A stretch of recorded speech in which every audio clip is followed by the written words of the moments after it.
So how does the process of photosynthesis take place? Okay, so in the green parts of the plant, there are specialized organelles in the cells called chloroplasts, and these chloroplasts have an inner membrane which contain transport proteins जो कि entry और exit of certain substances को control करते हैं between the cytoplasm and the stroma. So ये बाहर cytoplasm है, ठीक है ना, और इसके अंदर स्ट्रोमा है, ठीक है, and there is an inner membrane that manages the transport of substances.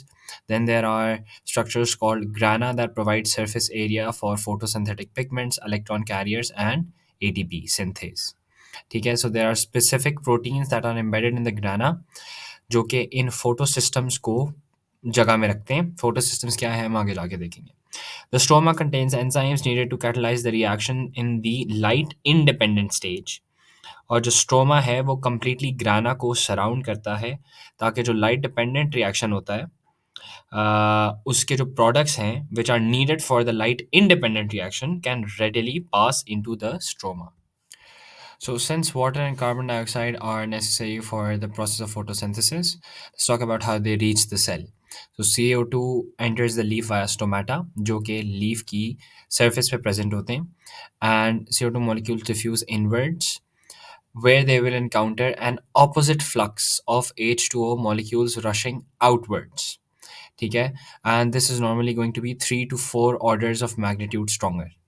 ठीक है, so leaves control this gas exchange by adjusting the aperture of the stomata, which can vary within minutes in response to changes in several environmental variables. तो environment के कुछ variables की वजह से आपके stroma का जो साइज है या उसकी जो ओपनिंग है वो चेंज होती है।